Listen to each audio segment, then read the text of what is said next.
Umabot na mahabang panahon bago isilang ang sanggol na siya palang hahamon sa isang imperyo.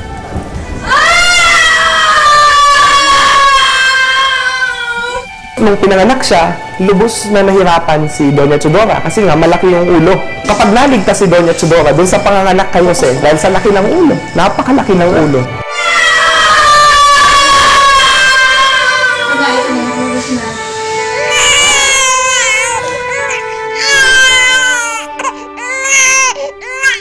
Si Rizal ay pang-7 sa 11 magkakapatid, no? At pangalawa lamang siyang lalaki, dahil wala naman silang lalaki. Dahil wala pa namang cesarean noon, malamang na na-cesarean, no, si Doña Chodora, kung ngayon yon. Pero siyempre, dahil pang-7 siya, so maluwag nang nailabas ang ulo ng Rizal. Pero generally, malaki talaga yung ulo niya. Kaya nga ito yung naging, nung siya'y lumaki at nag-aral sa Binyang, naging ugat ito ng panunukso sa kanya na malaki raw ang kanyang ulo.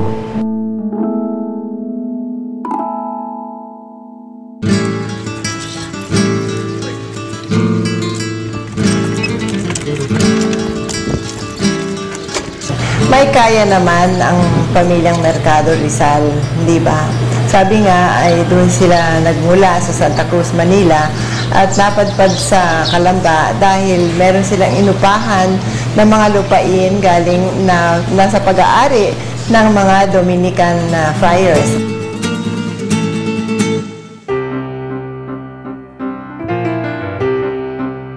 Sa sarili niya mismong pluma, isinulat niya, no, ang kanyang Memorias de un Estudiante de Manila. Ito yung kanyang memoirs ng kanyang childhood. Malaking papel din ang ginampanan ng kuya ni Rizal na si Pasiano sa kanyang paglaki. Bakit lumilipot ang saranggola? Dahil sa hangin sa impapawerin, Pepe. Bakit may tali ang saranggola? Dahil liliparin ito kapag wala. O ito, hawakan mo. O, papaliparin natin. Ayan. O, punta ka doon, bilis. O, sige, takbo pa. Sige, hagis mo. Lahat ng gusto ng Rizal ay pinagbibigyan. Kasi parang kinukonsider naman siyang bunso sa lalaki. At si Pasiano, dahil hasarin sa trabaho, maagang isinabak sa trabaho, maagang nag-mature. Kaya naintindihan niya ang mga kahilingan ng isang bata. Marami naging interes ang batang si Pepe, gaya ng pagpinta, paghulma ng putik, at pag-ukit. Pero may higit na maimpluwensya na huhubog sa kanyang pagsusulat. Si Francisco Mercado, sinasabing 1,000 ang aklat niya nung panahon na lumalaki si Rizal. Merong librong El Amigo de los Niños, yung ang kaibigan ng mga bata, ang binabasa niya kay Rizal. Kaya naging mahilig siya sa libro. Kasi yung pamilya niya exposed sa library nila na napakarami.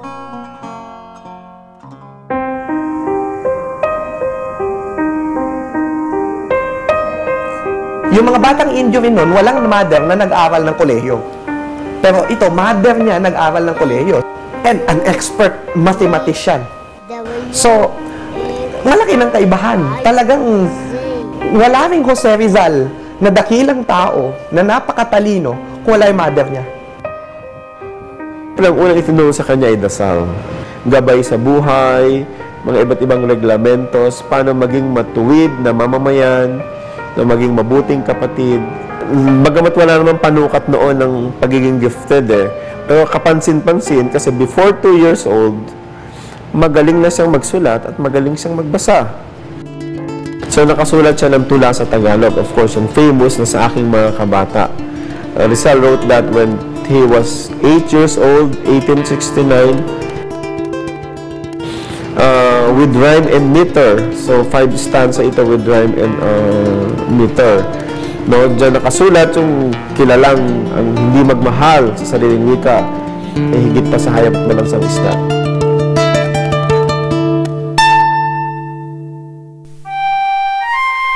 Dahil sa angking talino ni Pepe, napagdesisyonan ng kanyang mga magulang na ipadala siya sa Binyan, isang mas malaki at mas maunlad na bayan sa Laguna upang mag-aral. Dito niya namit yung Justiniano Cruz na kamag-anak niya, no? At dito, ito yung nagturo sa kanya kasama ang iba pang mga bata na hindi naman magkakaedad. No? So, ibig sabihin, hindi same age. Pwedeng 3 years, 4 years ang difference. Pero, na madali lang din nagtapos dahil sabi nung teacher niya, natutunan mo na lahat. Ano pa ba ang hindi mo alam? So, lahat, wala na maituro yung teacher, si Justiniano Cruz. Upang isulong pa ang kanyang kaalaman, si Pepe ay pinag-aral sa Ateneo Municipal sa Maynila. Ngunit bago pa man ito mangyari, may isang insidenteng gigimbal sa pamilya Mercado. Nung isang gabi, hinang-hina ako. Doon ko na siguro na may binabalak si Lolay na ako'y patayin at nilalagyan niya ng lasa ng aking mga pagkain. Sa lalong madaling panahon ay nais kong dakpin niyo si Teodora Alonso. Nalulungkot ako ng sarili kong kapatid. May balak paslangin ang aking asawa. Nakulong ang kanyang ina noong 1872. Ito dahil na pagbintangan siya, na naglason sa kanyang hipag, sa mga Alberto side. Hindi sila masyadong close doon. Dahil doon, nawala namang mga ebidensya, no? So naparusahan yung kanyang ina. Si Rizal ay 11 nung panahong yon, no? Nalungkot siya at talagang dinibdib niya ito, no? Kaya nga later, naging bahagi ito ng kanyang pagiging makabansa. Objective reality na yan, dinukot niya ang istorya ni Sisa, no? At ng iba pang mga manang sa Noli Me Tangere at filibusterismo. So dahil sa pangyayari sa kanyang ina. So doon yan hinango. Although hindi naman buong buo, pero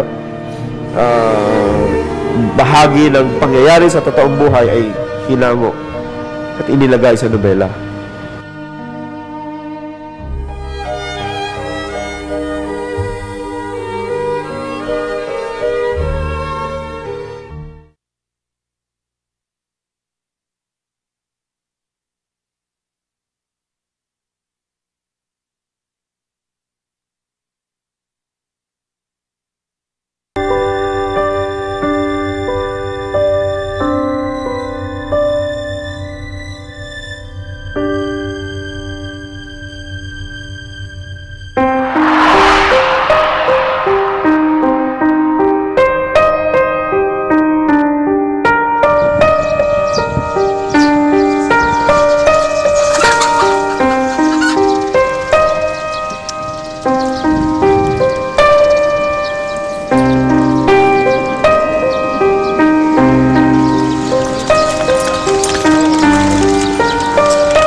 Mahabang kwento ang Gumbursa. Ito ay kinasuhan sila ng pamalaan ng Espanyol, particular si Governor General Izquierdo bilang sangkot sa Cavite Mutiny. Ayaw nyo na ba talaga mangumpisal? Niloloko mo lang tiyak ang iyong sarili. Mas magiging mainam pa kung tayo mag-aunawa muna. Wala naman ibang walang Gumbursa dito, kundi sila lamang ang spiritual advisor. Sa kanila pumupunta ang mga workers, humihingi ng advice, kasi mababa ang sweldo. Kaya nung nag-aklas yung Cavite at nag-fail, hinanap pa ng Espanyol, sino pa ang ibang sangkot dito?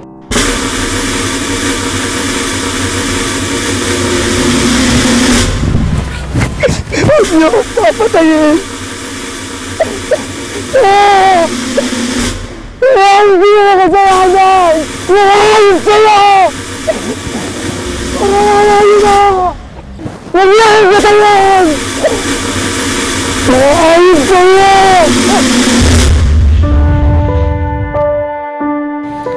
Isa si Pasiano sa kasakasa ang mga katulong sa Kristan de Jose Burgos. Pero nanonood siya nung ginagarote ito sa Bagong Bayan. Kaya nga nagtago siya Kinuwento ni Pasiano kay Rizal, no? So, at siyempre, nalungkot si Rizal. Ang naisipan ni Pasiano, buti yata ay palitan itong pangalan ng Mercado dahil pati siya ay meron ng suspecha tungkol sa kanya. Ang naisipan ni Pasiano, buti yata ay palitan itong pangalan, kaya palitan na lang muna natin yung apelido. Kaya naging Rizal. Jose Protasio Rizal ang ginamit na pangalan ni Rizal noong pumasok siya sa Ateneo Municipal sa Maynila. You know, he was a small boy, 11 years old. Then he joined the Ateneo Mestizos, big boys. And then he bested them academically. You know, in the Ateneo, the Jesuit system was, when you are the poorest in the class, you occupy the last seat. So he was there. Then he went up there and was the first seat. He felt very good. That's why in his poem, which he won, Allah went to the Filipino youth, he challenged them. Itaas ang iyong malinis na noo. Sa araw na ito, kabataang Pilipino, igilas mo na rin ang kumikinang mong mayamang sanghaya. Magandang pag-asa ng bayang Komutya. Makapangyarihang wani lumilipad at binibigyan ka ng muning mataas na maitutulad na ganap na lakas. Mabilis na hangin sa kanyang paglipad, malinis na diwa sa likmuang hangad. Ito yung tula kung saan sinasabi niya na ang kabataan ng pag-asa ng bayan, or ito yung first recognition ni Rizal sa youth. Doon niya sinabi yung hamon niya sa kabataan, no? Na pag minsan, pagka pinakinggan natin, pasok dito, labas dito, di ba? Pero nakikita natin yung seriousness of it. Ang kabataang Pilipino, ang magandang pag-asa ng bayan kong mutya. Di ba? Na kailangan seryosohin ng bawat bata. Noong 1876, nagtapos si Jose Rizal sa Ateneo nang may pinakamataas na grado sa murang edad na 15. Si Rizal ay tahimik na mama. So isinusulat niya, inilalabas niya sa kanyang panulat ang gusto niyang sabihin. Parang ganun. So may talent na siya, tapos marami pa siyang nabasa, so kaya nagsama-sama, naging mahusay na manunulat. Actually, nasa Ateneo pa siya noon. Nang lumabo yung paningin ng kanyang ina, lumipat siya sa UST dahil walang medicine sa Ateneo. Bagamat medisina ang kanyang inaaral sa UST, nanaig pa rin sa puso ni Rizal ang pagsusulat. 19 na taong gulang siya nang isinulat niya ang isang dula sa Espanyol na nagwagi ng isang parangal. Nanalo siya nung estudyante siya sa Maynila, di ba, sa isang play, yung El Consejo de los Dioses. At nung in-announce yung kanyang pangalan at nakita nilang isa siyang Indio, no, hindi siya pinalakpakan. Ang mga kawalang katarungang ito'y batid ng mga Pilipino noon. At si Pasiano ang maestrong may pambihirang plan para sa kanyang kapatid. Ipagpatuloy mo ang kolehiyo, Pepe. Ako na ang bahalang tumulong sa ating pamilya at mag-alaga sa ating mga kapatid. Nais ko rin sana maging isang doktor. Sa kalaunay, ako rin na mismo ang mag-opera sa ating ina. Ngunit, malaking salapi ang aking gugugulin upang makapagtapos ako. Napanghinaan ka ba sa universidad? Dahil sa tayo raw ay mga Indio? Before kasi niyan, merong Governor General na liberal. Ito yung si Governor Jose Maria de la Torre. So maraming mga estudyante ang tumutol sa pamamalakad ng Espanyol sa usapin ng edukasyon. So tinutulan nila yung walang academic freedom.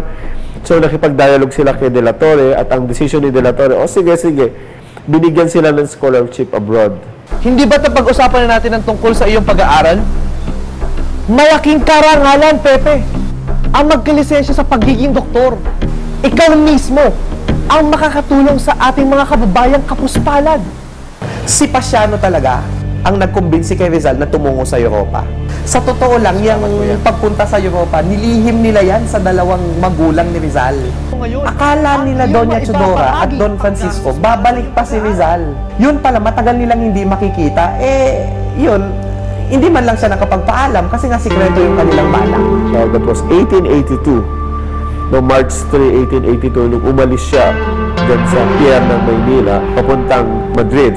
Ang palihim na paglisan ni Jose Rizal ay labis na ikinulungkot ng kanyang pamilya.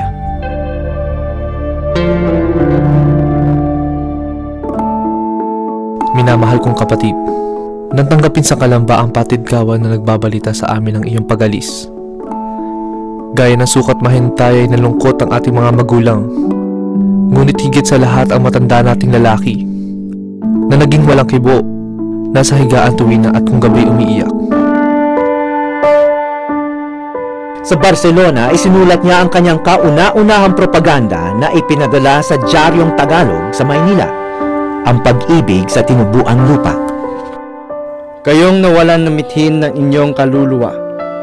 Kayong sa pagkakasugat na inyong puso'y nakita ninyong naglahong isa-isa ang inyong mga pangarap at katulad ng mga punong kahoy sa tag-ulan, ay nasumpungan ninyo ang inyong sariling walang bulaklak at walang dahon, at gayong nananabik na magmahal ay wala naman kayong makitang karapat-dapat sa inyo. Nariyan ang inang bayan. Mahalin ninyo siya. Conscious si Rizal kung ano yung audience niya. Halimbawa, ang No Limitang et el Filibusterismo, conscious siya na ang audience siya ay ang mga Espanyol. Humingi sila ng reforma. Pinapakita sa mga Espanyol ang tunay na nangyayari sa bayan.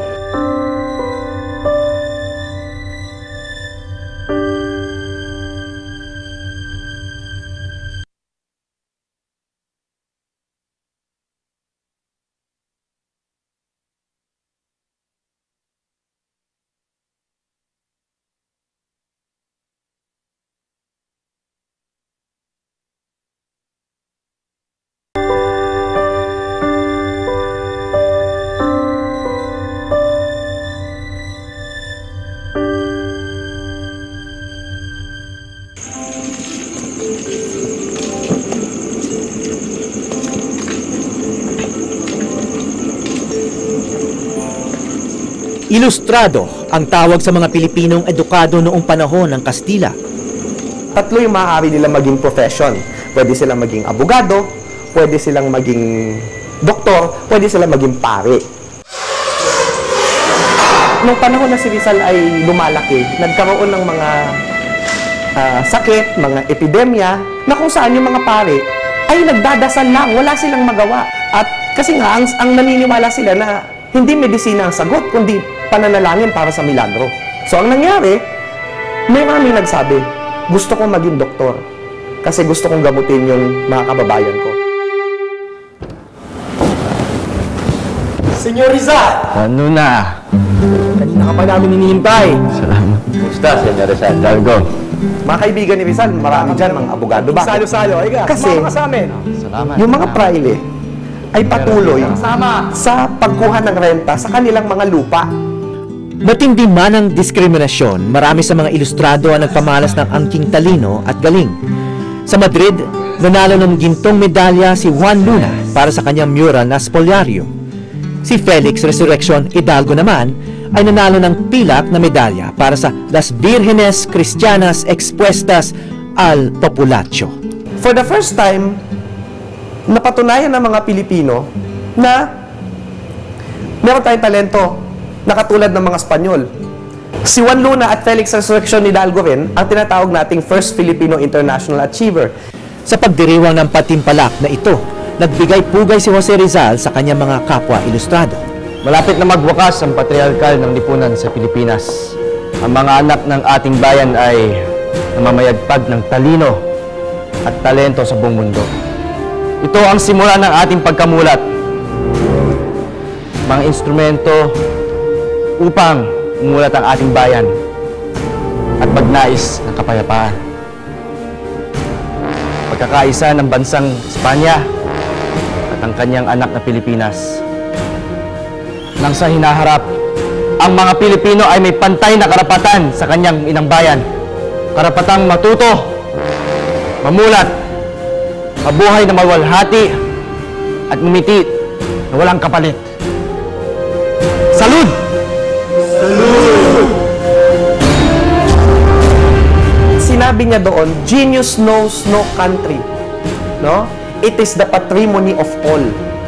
No? Ibig sabihin, walang bobong bansa. Ang henyo ay pwedeng tumubo kahit saan.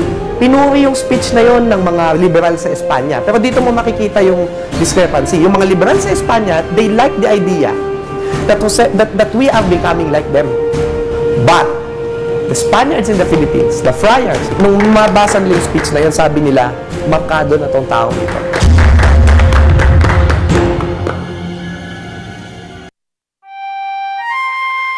Taong 1884 din nang iginawad sa kanya ang titulo sa medisina, pati na rin sa filosofiya. Nagtataka noon ang mga kaibigang Pilipino sa Madrid kung bakit hindi madalas makasama sa kanila si Rizal. Oh, there's only one very good incident. 1884, the beginning of the school year. Instead of classes, first day, there's a special lecture. That year, the top mason of Spain was the speaker. His topic was academic freedom. Isang profesor ko rito, si Dr. Moraita, ay bumasa sa pagbubukas ng taon ng pag-aaral ng isang talumpati na pinagpahayagan niya ng kalayaan ng agham at ng guro.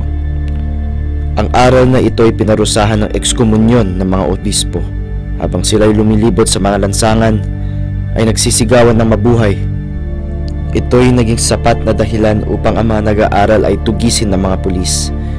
May mga nasugatan at mga ibinilanggo. One of those nights, he came across a propaganda from Hong Kong. I think the author was Jose Maria Basa, about a friar involved in a sexual adventure. He read and reread and reread that night propaganda, and that gave him the gist of his Noli Me Tangere. And he wrote the skeleton of Noli Me that night. Nakarating din sa Pilipinas ang talumpating yon ni Jose Rizal na labis na ikinabahala ng kanyang ina. Huwag kang magkukulang sa mga katungkulan ng tunay na Kristiyano, na ito'y minamatamis ko pa kaysa ikaw ay dumunong na lubha, sapagkat ang karunungan kung minsan siyang nag-aakay sa atin sa lalong kapahamakan.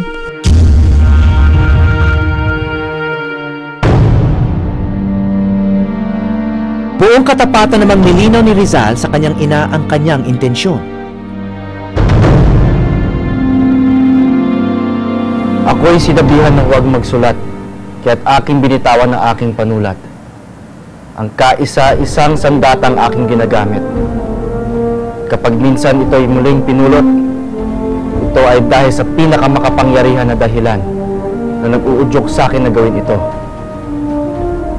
At maging doon, itiyatago ko ang aking pangalan.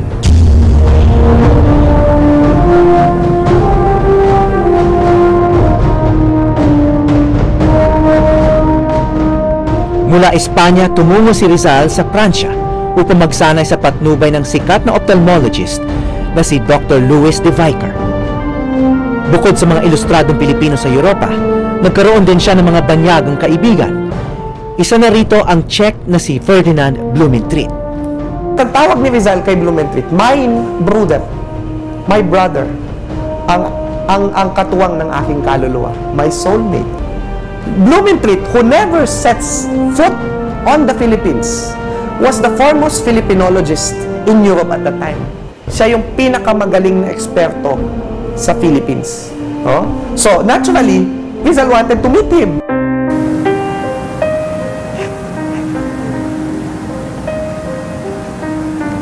Kapatid ko, kahapon, ewan ko kung bakit, napanaginipan din kita. Oo, naniniwala akong malapit ang panahong makakabalik ako sa Pilipinas. Kapag naroon na ako, pupunta ka rin doon kasama ang iyong buong pamilya at makikitira sa akin. Magpapatayo ako ng isang munting bahay sa Burol kung saan ilalaan ko ang sarili sa agham, sa pagbabasa at pagsusulat ng kasaysayan at pagtatatag ng isang paaralan. Tulad nila Goethe at Schiller, Horace at Virgil, ang dalawang humbot, sina Blumentritt, Rizal, ay mananatili sa alaala ng bayang Pilipino. Of course, ang Noli ay sinimula niyang sulatin sa Europa, no? So, hati-hati yan eh. Yung part niyan ay sa Madrid, yung part ay sa Ghent, no? Yung part ay sa Germany. So, putol-putol. Ganun din ang feeling eh, no? Of course, yung inspirasyon niya rito, of course, marami siyang nabasang mga libro tungkol sa pag-alipi ng mga negro, no, sa Africa. And then, of course, yung karanasan niya sa Pilipinas. Kaya later, magmamanifest yan sa every chapter, no, yung pang-aapi ng mga praile, ng civil guard, kasama na dyan ang karanasan niya sa kanyang ina.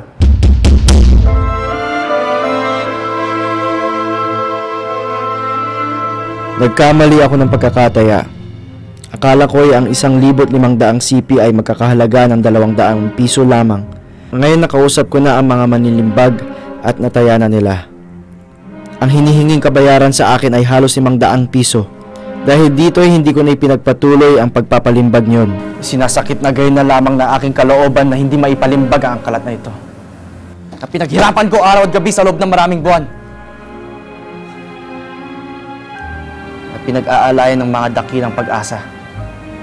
Imagine, estudyante siya sa Europe na wala naman siyang extra income kundi pinapadala sa kanya ng mga nasa Pilipinas. Binigyan siya ni Kuya Pasiano, hindi sapat.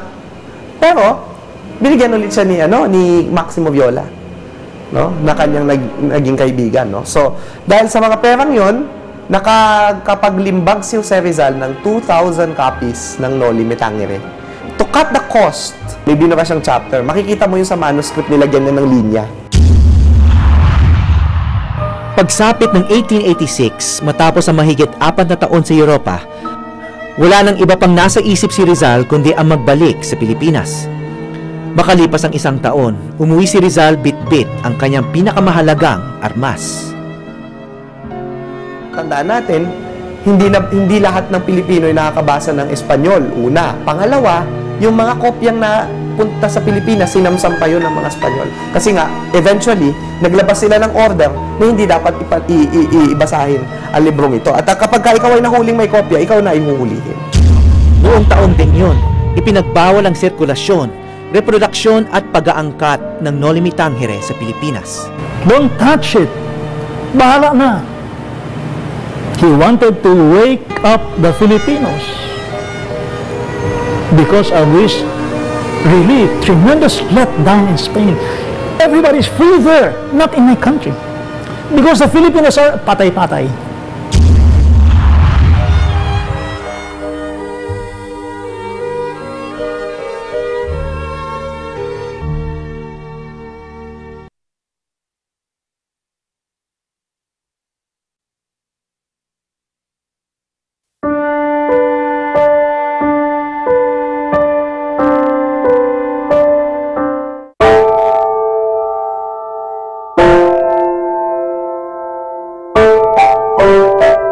May isa pang rason kung bakit nais umuwi ni Jose Rizal sa Pilipinas noong 1887. Si Lino Rivera ay parang second cousin. Naging kasintahan to ni Rizal sa isang family gathering din. So, na-meet niya. So, naging kasintahan to Rizal for 11 years. Pero 4 years lang sila nagkikita. 4 years lang yung pinakamatagal na nagkita sila. Yung 7 years, ano yun, wala. Nasa Europe kasi si Rizal, long distance. Isang tunay na romantiko si Rizal at ang sining ang pinakamahusay na paraan niya upang mapalapit sa puso ng kanyang sinisinta. Una, si Segunda Katigbak, ito kaibigan ng kapatid niyang si Olympia na sumasama sa bahay nila. So, siyempre, alam mo, kaklase ng kapatid mong babae na may meet mo, so nagkakaroon ka ng crush. Yun yung una niyang love Alam mo, Jose Rizal is the first emo Yun yung lagi kong sinasabi. Jose Rizal is the first emo. First evidence is the hair. Tignan mo yung hating one-sided hati Pangalawa, yung mga sulat. Yung description niya kay Segunda Katigbak yung ang ganda ng mga mata, may mga labing nangungusap, no? Kumpleto. Nakatakda ng ikasal noon si Segunda, kaya nang natapos ang kanilang klase, nagwakas na rin ang pag-ibig ni Rizal. Natapos na ang pambata at mapagtiwalang mga pag-ibig. Natapos na ang unang oras ng aking unang pag-ibig. Iluluha kailanman ng malinis kong puso. Nakilala kong siya ang babae makapagpapasayang lubos sa mga hangarin ng aking puso at sinasabi nito sa aking na wala na siya. Habang siya ay nag-aaral sa Maynila, naramdaman muli ni Rizal ang pagkaligalig sa pag-ibig. Nung nag-aaral siya sa Maynila, 2 Leonor yung linigawan niya. Diba? Si Leonor Rivera, na eventually naging kasintahan niya and nagkaroon sila ng engagement, and si Leonor Valenzuela. Nagpupumilit ang munting kasera na makita si Orang. Pero dahil natatakpan ng isang belong puti, hindi namin nakilala ng dumaan sa prosesyon sa tapat ng bahay. Sinabi sa akin ni Orang na sabihin ko raw sa munting kasera na hindi siya kumakaribal sa pag-iibigan ninyo.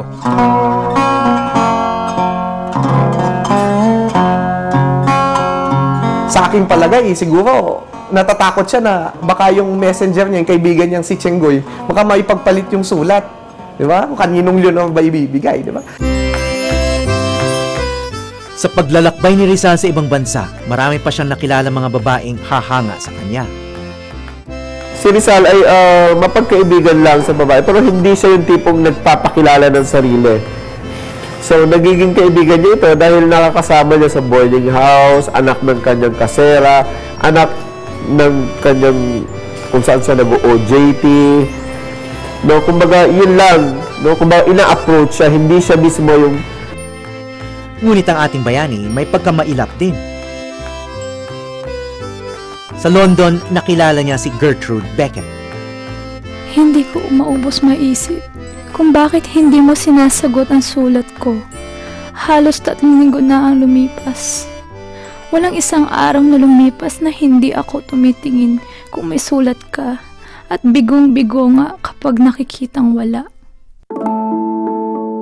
Sa Brussels, Belgium naman si Suzanne Till. Nasaan ka na? Hindi mo ba ako naiisip kahit minsan? Malungkot ako, nangungulila. Palaging nag-iisa sa aking mga isip. Babalik ka ba? Iyan lang ang pinakagusto't pinakamimithi ko. At sa Japan, si Osei San. Ngunit hindi tulad nila Suzanne at Gertrude na hindi natin alam kung sinulatan niya muli sa pag-alis niya. Sumulat ng pamamaalam si Rizal sa dalagang Hapones. Sayonara, paalam. Hindi mo na muling malalaman kailanman na ikaw ay muling naging laman ng aking kaisipan. Na namumugad sa gunita ko ang iyong larawan. Kailan babalik ang mga oras na matatamis na pinaraan kong kapiling mo? Noong si Rizal ay palihim na nagtungo ng Europa, isang babae ang nasadlak sa kalungkutan. Pinatigil ng kanyang ng nanay ni Leonor Rivera yung kanilang sulatan dahil natakot sila kay Rizal. Dahil si Rizal during that time ay nagsusulat sa mga dyaryo sa Europa na anti-friars and anti-civil guard. Baka madamay si Leonor Rivera. Kaya yung mga letter na pinapadala, hinaharang. Yung mga letter na dumarating, hinaharang din. Kahit na galing sa mahusay na pamilya, may kaya, edukado, kung gano'n naman yung buhay mo, yung malalaman kung mamamatay ka o hindi ba? Pirmi ka nagtatago, pirmi kang, ayan, nadedistyero, gano'n. Siyempre siguro sabi ng mga magulang niya, huwag ka na nga mag-asawa dyan. Sa taong yan, ako, problema lang yan.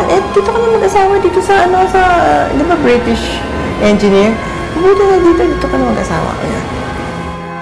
Ang aking kasintahan na naging tapat sa akin na mahigit sa 12 taon ay pakakasal sa isang Ingles, isang railroad engineer. Matanggap ko ang balita, akala ko'y mababaliw ako. Huwag ka magtaka na pinili ng isang Pilipina ang nangalang Kinping kaysa ngalang Rizal. Malayang tao ang isang Ingles. Ako, hindi. Tunay ngang ikinulungkot ito ni Jose Rizal na malayo mula sa kanyang sinisintang si Leonor. Pero isang babae ang dumating sa buhay ni Rizal sa Pransya. He never thought of marrying another person until nasigurado niya na wala na talaga sila ni Leonor Rivera, na nagpakasal na talaga siya doon sa Ingles.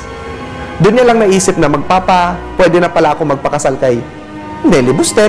Intellectual si Nelly Busted. Nagkasundo na rin sila. Nagdi-discuss sila sa mga paintings and so on and so forth. May condition si Nelly. Maging protestante muna si Rizal. Ayaw niya. Umalis siya. Saka parang nakasangla na yung kanyang puso para sa bayan. Sa Hong Kong, habang ipinamalas ni Rizal ang kanyang propesyon bilang doktor, nabihag siya ng isang babaeng Irlandes. Si Josephine ay isang Irish girl na Hong Kong born.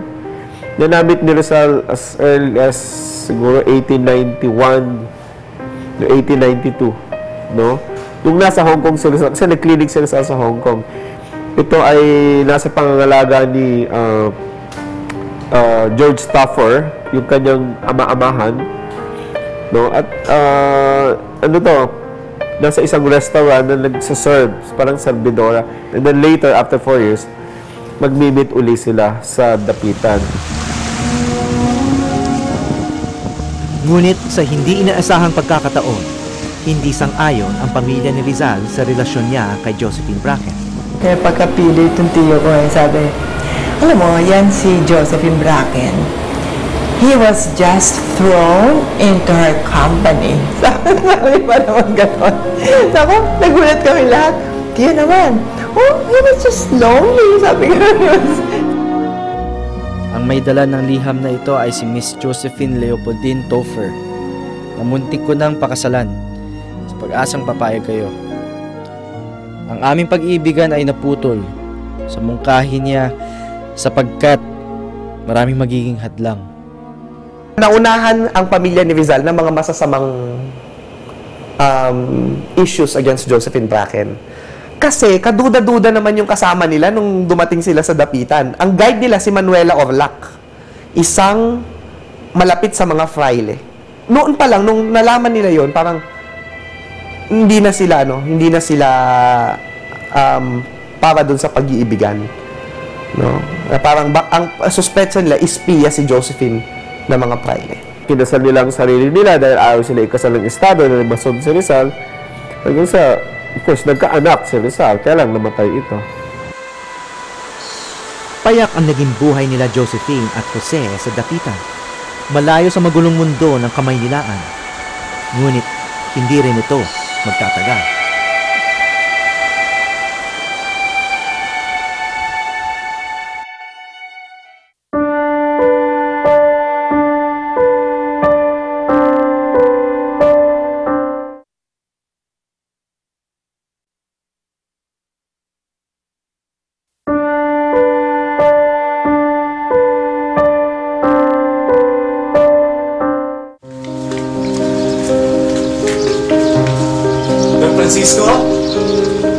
Francisco!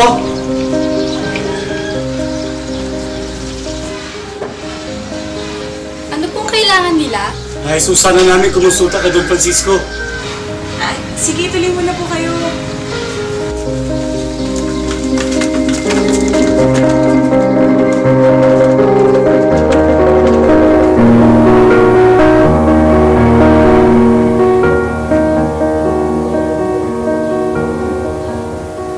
Mataas ang buwis. Ngunit kami mismo mga nagtanim ay walang makain sa araw-araw. Ngunit wala na ba talaga tayo magagawa tungkol sa labis na paniningil ng buwis? Ang pag-aabuso at kawalang kataruan ay laganap ngayon sa ating bayan. Kailangan natin humingi ng katibayan sa mga praile tungkol sa mataas na paniningil. Ngunit hindi sa pamamagitan ng dahas. Kailangan natin ito gawin sa mapayapang paraan. Ginagawa namin ang lahat. Naghintay ho lamang tayo.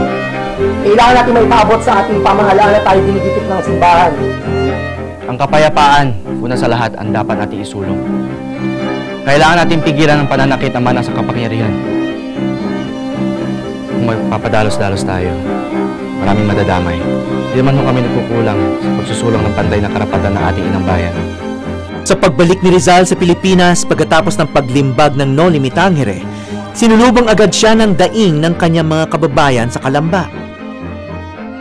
Gustong-gusto naman pag-uwi ni Rizal galing sa Europa. So sabi nila, sumulat ka nga ng isang petition. Eh sabi ni Rizal, hindi naman ako abogado. Hindi, ikaw yun yung magaling ka sumulat eh. O di sumulat siya ng isang petition. Di ba pinagtatanggol niya ang kahilingan ng kanyang mga kapwa Kalambeño na huwag na sanang itaas muna yung renta. So dinala nila yan sa Manila. Nanalo yata sila sa kaso. Sabi nung gobernador, o di wag mo nang taasan.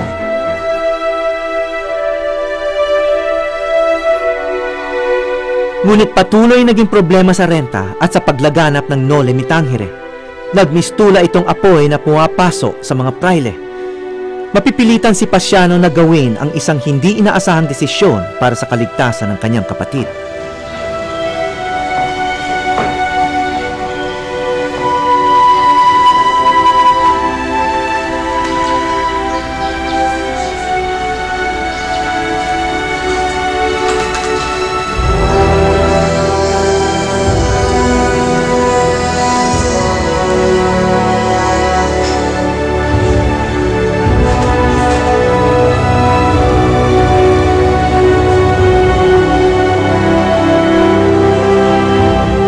din siyang umalis dahil nagkaroon threat sa kanya dahil nagagalit yung mga praile. Ano to?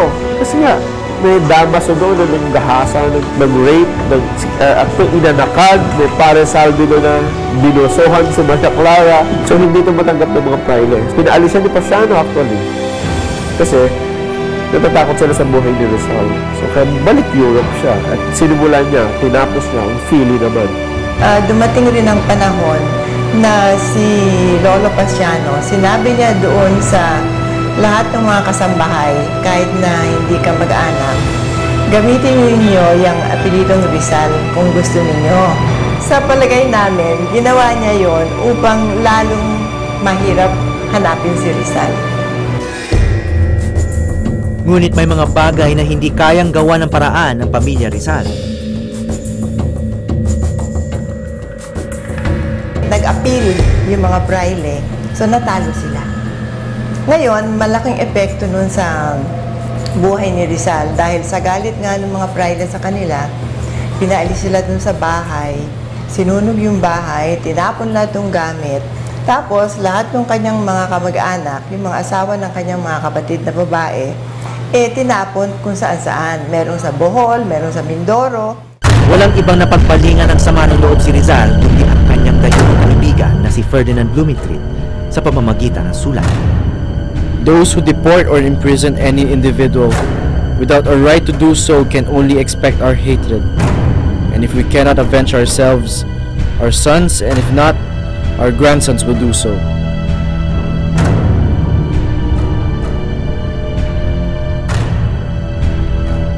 Dahil sa labis na pagmamalupit na ito ng mga praile, umusbong ang diaryong La Solidaridad.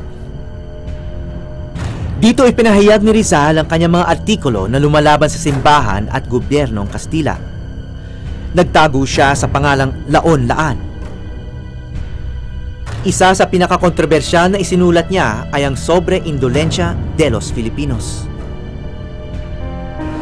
Meron kasing isang Espanyol na writer na sinabi, tamad daw ang mga Pilipino. So anong sabi ni Rizal? Dinepensahan niya, una, mukha kaming tamad. Bakit? Ang init sa amin. Siyempre gusto namin nagpapahinga kami. Dahil mahirap magtrabaho sa isang mainit na lugar, una. Pangalawa, sinong mas tamad sa atin? No? Kayo nagsisiesta sa hapon. Kayo nagpapasapatos kayo sa ibang tao. Kayo pinapayungan kayo ng inyong mga servidor. No? So yung sinasabi ni Rizal dito, kinikilala niya na maaring may katamaran nga siguro tayong makikita, pero ipinaliwanag niya rin yung konteksto. Bakit kami sisipaging magtrabaho? Kung yung tinatrabaho namin, napupunta lamang sa inyo. Ang mga kawalang katurungan sa Pilipinas ay tila nagpapaalab sa pluma ng manunulat na si Rizal. 20 women of Malolos, pinitisyon nila ang praile na magbukas ng eskwelahan kung saan sila ay pwedeng matuto ng wikang Espanyol. Ayaw nung praile. Nung dumating si Gobernador General Weyler, no, sa Casa Real ng Malolos, no, pinalibutan siya ng mga babae at ibinigay yung sulat. At nung nakita ng Gobernador General yung sulat ng kahilingan para magbukas ng eskwelahan, sabi niya, walang masama dito sa kanilang kahilingan, ibuksan ang eskwelahan na yan. Dahil narinig ni Rizal ang kwentong ito mula kay Marcelo H. del Pilar, ayun, pinadala ni Rizal ng isang sulat. Maghulos dili nga tayo at imulat natin ang mata, lalong-lalo na kayo mga babae, sapagkat kayo ang nagbubukas ng loob ng tao.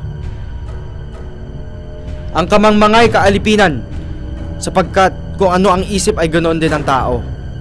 Taong walang sariling isip ay taong walang pagkatao.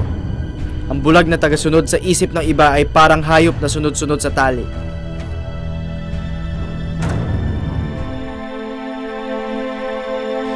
Tila hindi napahinga sa pagsusulat si Rizal. 4 na taon mula nang maipanlimbag ang Noli Me Tangere, tinaga niyang tapusin ang nobelang El Filibusterismo. Kung titignan mo yung El Filibusterismo, nung una niya itong sinulat, ginagamit na lang yung one side. Pero, alam naman natin na sa sobrang depressed yung si Rizal na yung mga nangako sa kanya ng pera para sa second novel niya ay hindi nagbigay. Muntik na niyang itapon yung manuscript sa apoy. Yung depression na yun nakikita at yung kanyang kawalan ng pera makikita. Bakit? Kasi pagdating nung bandang huli nung manuscript ng El Filibusterismo, yung likuran ng papel, sinulatan na rin niya. No? Kasi nga, parang nagtitipid na siya.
Dumating nga sa isang panahon na sabi ni Rizal kay Marcelo del Pilar, sabi niya, malupit ng mga praile sa atin, ngunit hindi yata yan ang talagang problema natin. Sabi niya kay Marcelo del Pilar, ang problema yata natin ay yung mismong sistemang kolonyalismo. Yun ang dapat natin buwagin. Kaya, umuwi na tayo sa Pilipinas. Sabi niya ganon. Hindi dito ang laban.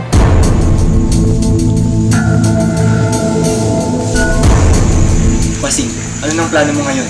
Uwi muna ako sa aking pamilya. Tumakas naman si Pasiano at ang kanyang bayaw sa Mindoro. Babalik rin ako sa kanila. Hindi kami hayop. Naging matapat ang pamilya namin sa kanila. Ipagpapatuloy natin. Daraan tayo Maynila. Dumating si Rizal sa Hong Kong noong 1891. Doon na pagkasunduan ng kanilang pamilya na sila'y magkikita-kita. Dahil lang sa hindi niya paggamit sa kanyang Relondo de Rizal, hindi makatarong ang paglakbayin na kaya pa ang ating ina sa kanyang katandaan. Unang dumating sina Pasiano at Don Francisco sa Hong Kong.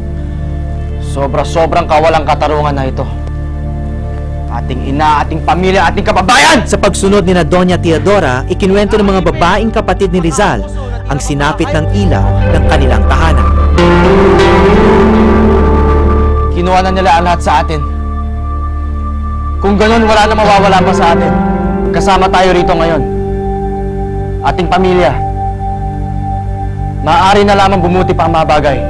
Wala nang mas hindi makatarungan sa kanilang pagpapalakad sa ating matandang ina. Sumulat si Rizal kay Gobernador General Despujol upang siya ay payagang manirahan kasama ng pamilya sa Borneo.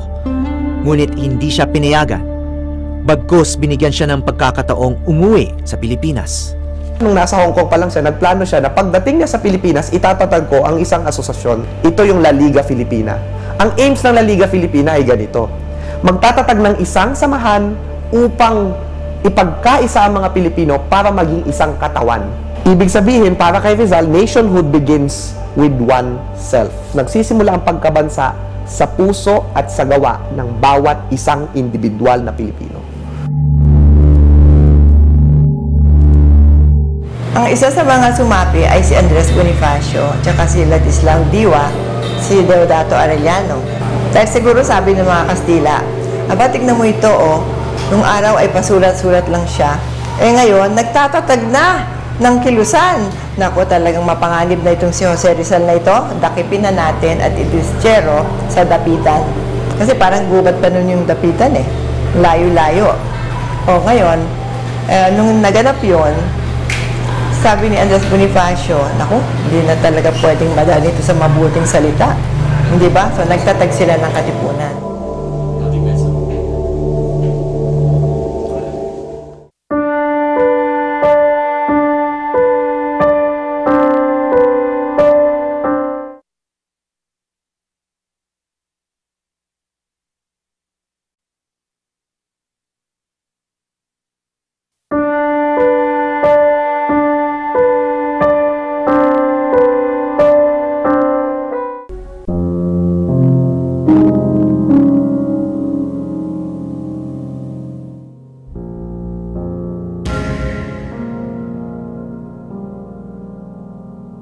from Manila papuntang Dapitan, itinapon siya sa 4 na kadahilanan. So yung una, dahil dinedicate niya sa Gombursa ang El Filibusterismo. Pangalawa, may natagpuan sa kanyang bagahe na Pobres Frailes, isang polyeto na anti-friars.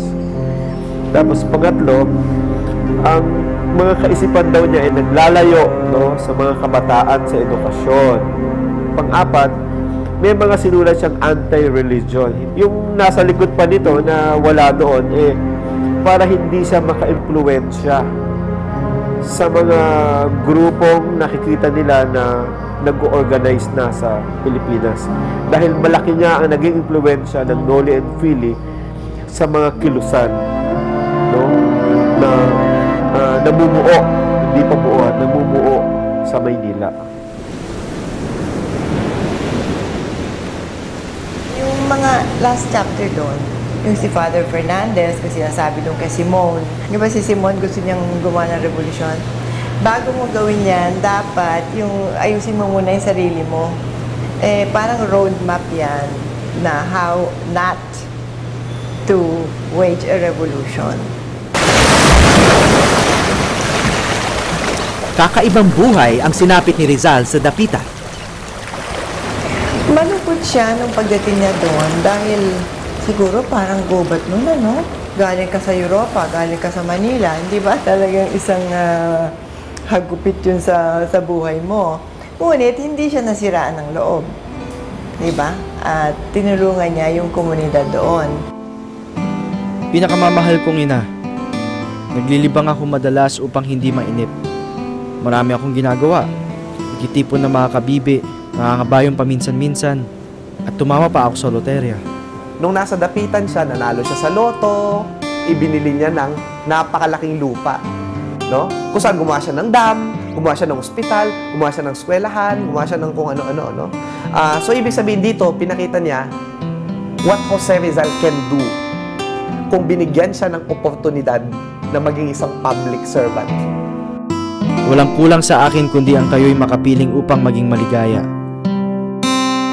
Si Rizal ay exile, no? Parang nakakulong siya sa Dapitan at hindi siya pwedeng lapitan. Ang pwede lang pumunta sa kanya ay mga magpapagamot. Kumbaga, ang passes dito, dapat may kasama kang bulag. Kaya nga later, si Pio Valenzuela, may kasama siyang a certain Roberto Mata na bulag. Kunyari, magpapagamot. No? Pero kakausapin niya si Rizal tungkol sa revolusyon.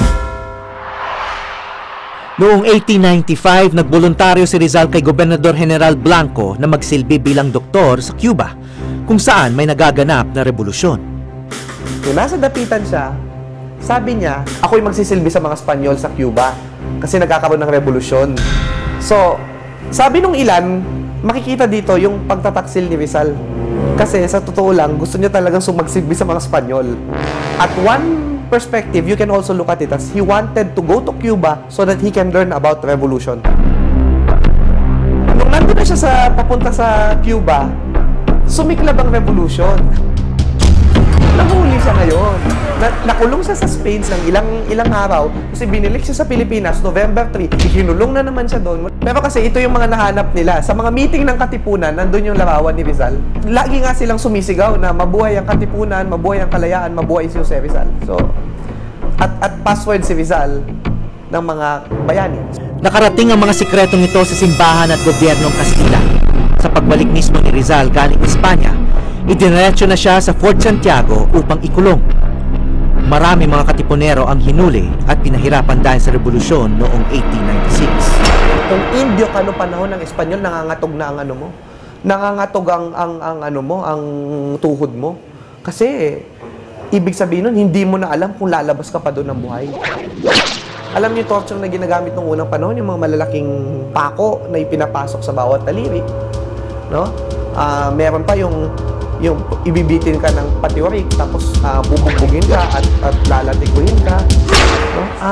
Ito yung mga naranasan ng mga tao noon at maaaring naranasan din ni Pasiano. Naroroon din sa Fort Santiago ang kanyang kapatid na si Pasiano, subalit hindi niya ito makikita. Isang araw matapos ang Pasko noong taong 1896, nilitis ang kaso ni Rizal. Rebelyon at ilegal na pag-oorganisa ang kasong ipinataw laban sa kanya.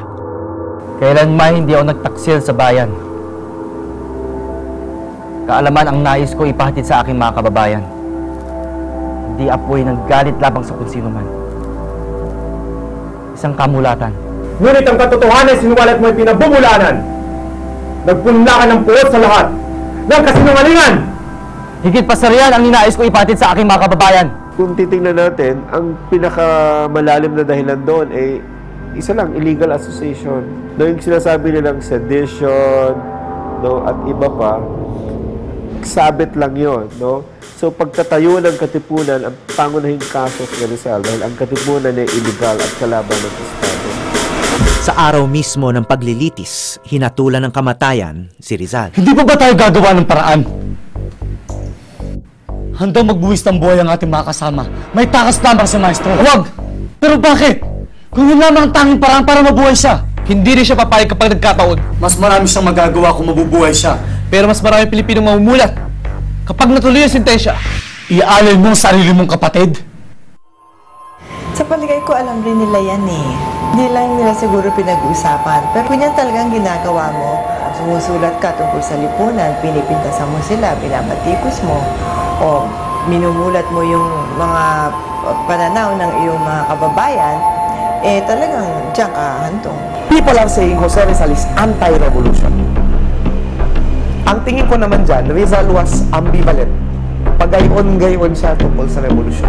Minsan sasabihin niya, gusto kong maging probinsya tayo ng Espanya. Pero sa ibang writings niya, sasabihin niya, peaceful separation from Spain. Kay Pio Valenzuela, sinabi niya, ba't kayo nagre-revolusyon? Handa na ba kayo? Maghanda muna kayo. Rizal was never anti-revolution. So may mga sunod-sunod lang siya. Ito, hindi pwedeng bigla. Dahil sigurado, talo ka. A lot of people are saying, nagkaroon ng revolusyon sa Pilipinas kasi nabasa ng mga Indio ang Noli Me Tangere. Sa palagay ng mga historians, malaking kalokohan yan. Bakit? Saan bang wika nakasulat ang Noli? Sa wikang Espanyol. Ang audience ng Noli Me Tangere ay ang mga Espanyol na hinihingan nila ng reforma. Pero, bakit sumikat pa rin si Rizal? Kasi si Rizal ang pinakaunang taong narinig nila na nagsusulat laban sa mga Espanyol. Maaring hindi nila nabasa yung kanyang sinulat, yung kanyang pagtayo laban sa mga Espanyol gamit ang kanyang pluma. Inspirasyon na agad yon. Mahal kong kapatid, 4 kalahating taon na tayong hindi nagkita o nagsulatan. Ngayon mamamatay na ako, sa iyo ko iniaalay ang aking mga huling habilin. Sasabihin ko ano ang nadarama ko sa pag-iwan sa iyong nag-iisa sa buhay. Pinapasang buo ang pag-aalaga sa pamilya at sa ating matatandang magulang. Alam kong nagdusa ka ng husto dahil sa akin. Labis-labis ko itong nadarama. Sisiguro ko sa iyo, kapatid ko, na mamamatay akong walang sala sa krimen ng rebelyon. Kung nakaambag ang mga unang kong sulatin dito, wala akong paraan na ganap na itanggi ito.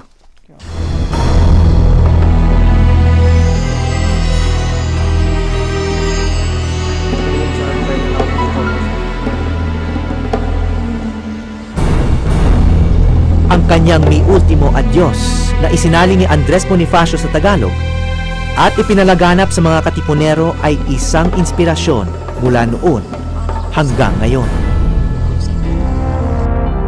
Inihahandog ko ng ganap na tuwa sa iyo yaring buhay na lantan at aba. Naging dakila may iaalay rin nga kung dahil sa iyong ikakatimawa. Nung dumating si Ibarra, gusto niyang magtayo ng eskwelahan na para ma-educate yung mga Filipino. Kasi ito yung prescribed solution ni Rizal sa social cancer. Educate mo ang mga tao mo para hindi maloko.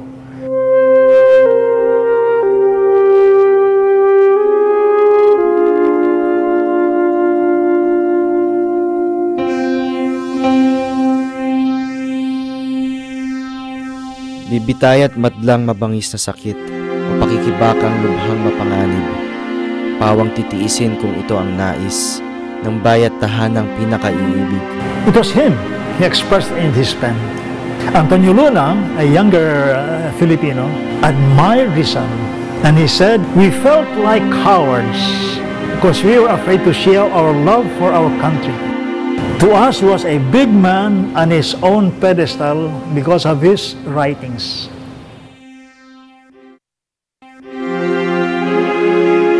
Pinakita ni Rizal, kailangan kang makialam. Kailangan alam mo ang issue. Kailangan nagbabalik ka sa kasaysayan. Isang tinuturo ni Rizal sa atin bilang isang manunulat, huwag tayong makulong sa ating sariling comfort zone. Huwag lang yung sarili at pamilya lang ang iniisip natin.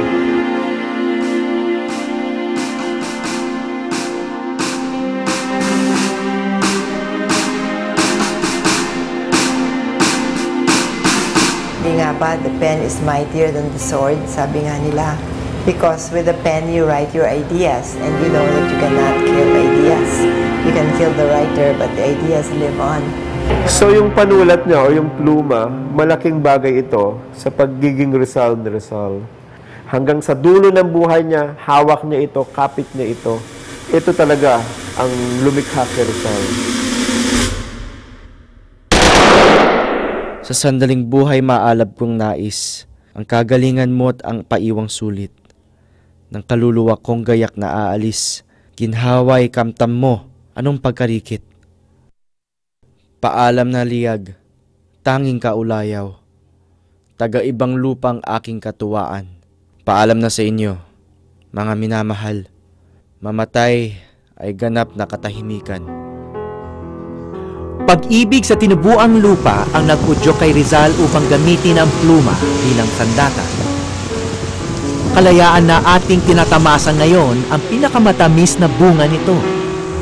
At sa hanggang sa susunod pang mga taon, naway maging buhay ang mga salita at panulat na ito ni Rizal sa ating puso, isip at kaluluwa. Ako po si Howie Severino. Maligayang kaarawan, Jose Rizal.